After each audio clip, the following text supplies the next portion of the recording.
I had all these students all of a sudden just showing really, really good behavior and working so hard. Seriously, that's all it was. It wasn't anything crazy. I didn't give, them candy or anything. It's just was just such a great kind of little twist that really made such a difference for that class.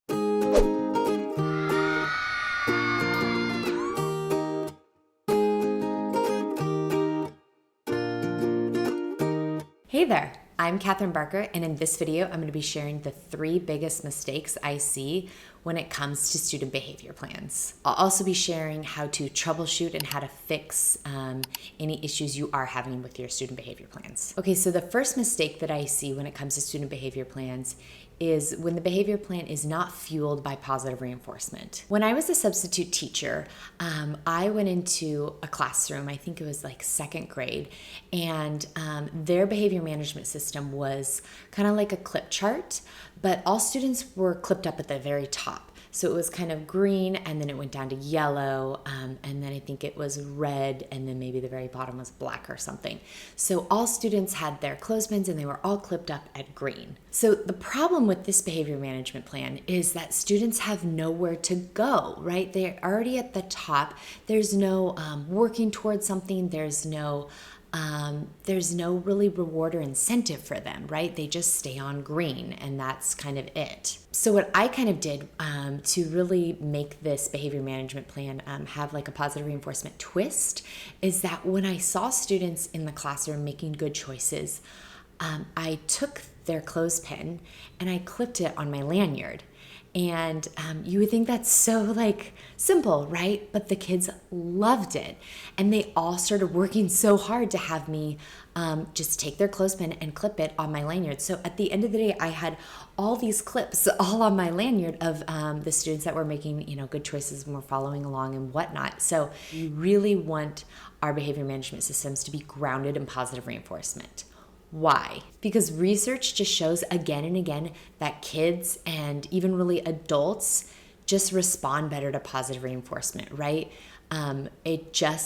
It just feels good when you're working towards a goal. You suddenly have a motivation. So we want to make sure that our student behavior plans are grounded in positive reinforcement. If you're doing this for like say a targeted student, just like one individual student that needs like a behavior management plan, you want to make sure that it's some sort of positive reinforcement. When you see the good behavior, you give them some sort of token or like a sticker or something, and it can like build up to they earn like a reward at the end of so many stickers. So behavior plans that are really fueled by positive reinforcement just do better, and they just students respond better to them, and they just work well. And that's the power of positive reinforcement. I had all these students all of a sudden just showing really, really good behavior and working so hard just to get their little clip on my lanyard just so I would wear it around.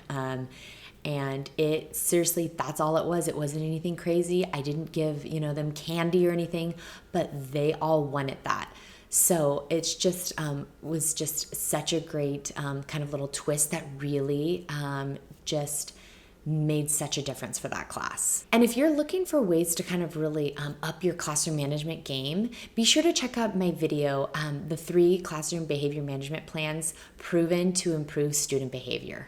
Okay, so the second mistake I see is not being consistent. And I get it, it is so hard some days to, sometimes you just kind of forget. Maybe you have like a crazy day and it's like a field day, or it's an assembly, or it's a fire drill, or whatever it is. It's kind of crazy things that happen, and sometimes they're just party days or whatever else it is. But we really want to try to be really consistent with our behavior management plans. If you have, say, a plan for a student, and you say like every day, I always love to do like, say, like I have a sticker chart or something, and you say, okay, you get 4 stickers, and then you earn, time with this special activity.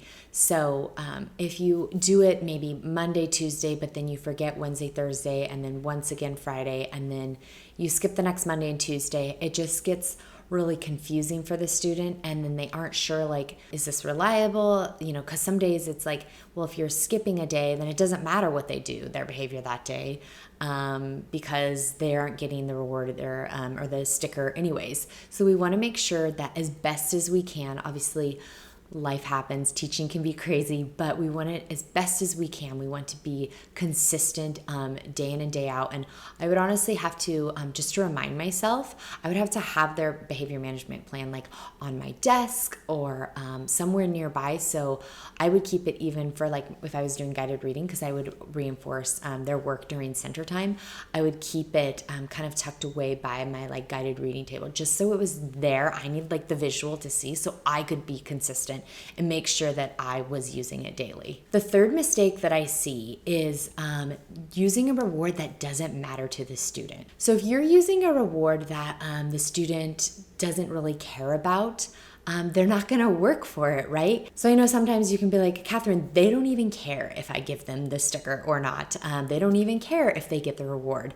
So to me, I go, oh, okay, red flag, that means it doesn't matter to them. So it's really important to find a reward that motivates your student and something that they're willing to really work hard for. And they really, really want it, because it's gotta hurt when they don't get it, and it's gotta feel so good when they do earn it. So those are the three most common mistakes that I see when it comes to student behavior plans.